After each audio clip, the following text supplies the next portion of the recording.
Hi guys, welcome to How to Library. Today I'm going to show you how to share your Bereal profile.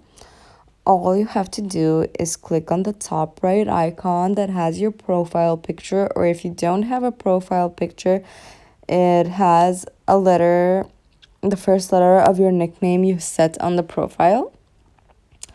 So this brings us to our memories, and at the bottom you can see a link. All you have to do is copy that link and send it to your friends, or you can click on the three dots at the top right corner and you have a lot of options here. We have memories, notifications, time zone, other, share, be real, rate, be real, help, about.